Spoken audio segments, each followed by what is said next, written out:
మిత్రమా, ఎప్పుడైనా ఒంటరిగా కూర్చొని నాకే ఎందుకు ఇన్ని కష్టాలు, దేవుడు నాకే ఎందుకు ఇన్ని సమస్యలు ఇస్తున్నాడు, నేనేం పాపం చేశాను అని ఏడ్చావా?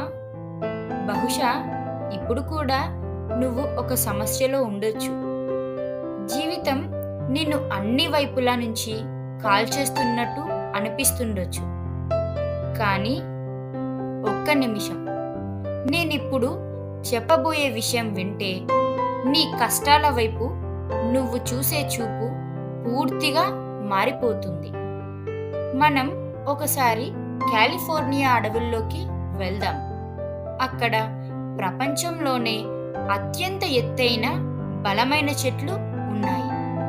వాటి పేరే జైంట్ సీక్వోయా. ఈ సీక్వోయా చెట్లు ఆకాశాన్ని తాకేంత ఎత్తు పెరుగుతాయి. కొన్ని వేల సంవత్సరాలు బతుకుతాయి.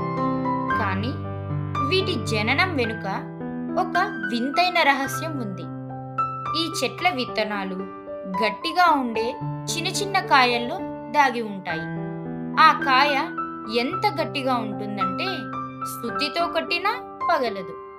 లోపల ఉన్న విత్తనం బయటకి రాలేదు. సాధారణంగా చెట్లు పెరగాలంటే ఏం కావాలి? నీళ్లు కావాలి, సూర్యరశ్మి కావాలి, చల్లటి గాలి కావాలి, అవునా? కానీ ఈ సీక్వోయా చెట్టు పెరగాలంటే మాత్రం ఇవేవి సరిపోవు. దానికి ఏం కావాలో తెలుసా? కార్చిచ్చు. అవును, మీరు విన్నది నిజమే. ఎప్పుడైతే అడవిలోని భయంకరమైన మంటలు చెలరేగుతాయో ఆ వేడికి మాత్రమే ఆ గట్టి కాయ పగిలి బయటకు వస్తుంది. అంతేకాదు, ఆ మంటల్లో కాలిపోయిన మిగతా చెట్ల బూడిద నేల మీద పడుతుంది కదా, అదే ఈ విత్తనానికి ఎరువుగా మారుతుంది. అప్పుడే ఆ విత్తనం మొలకెత్తుతుంది. దీని అర్థం ఏంటో గమనించావా మిత్రమా?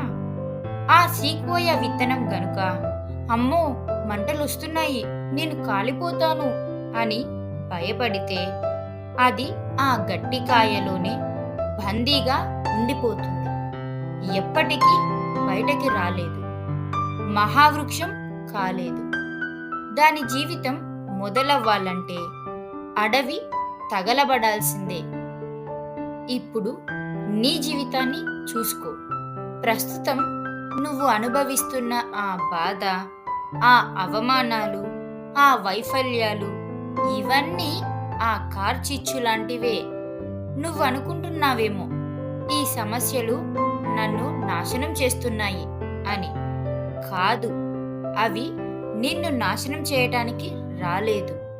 నీ చుట్టూ నువ్వు కట్టుకున్న భయం అనే గట్టి పొరని కరిగించడానికి వచ్చాయి.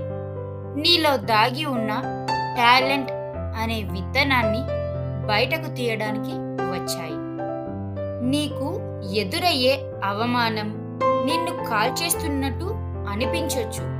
కానీ గుర్తుపెట్టుకో, ఆ వేడిలోనే నీలోని సిగ్గు, బద్ధకం, భయం కాలిపోతాయి. అప్పుడే అసలైన నువ్వు బయటకి వస్తావు. ఒకవేళ ఆ సీక్వోయా చెట్టుకి ఆ మంటలు తగలకపోతే అది కుళ్ళిపోయి మట్టిలో కలిసిపోయేది. అలాగే నీకు కష్టాలు రాకపోతే నువ్వు కూడా సాదాసీదా మనిషిలాగే మిగిలిపోతావు. నువ్వు సామాన్యుడివి కాదు, కాబోయే మహావృక్షానివి. అందుకే ప్రకృతి నీకు ఈ అగ్ని పరీక్ష పెట్టింది. ఎవరైతే నిన్ను చూసి నవ్వారో, ఎవరైతే నువ్వు పనికి రావు అని అన్నారో, వాళ్ళ మాటలు ఆ మంట లాంటివి. వాటిని చూసి భయపడకు, వాటిని వాడుకో. ఆ బూడిద నుంచే నువ్వు బలంగా మొలకెత్తాలి. కాబట్టి మిత్రమా, ఇప్పుడు చెప్పు, సమస్యలని చూసి పారిపోతావా, లేక వాటిని ఎదుర్కొని ఎదిగి చూపిస్తావా?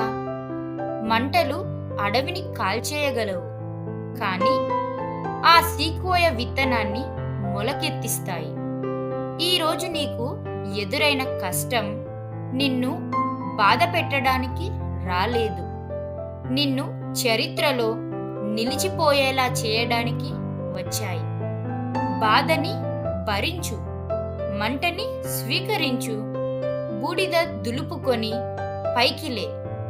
You are not burning, you are just beginning.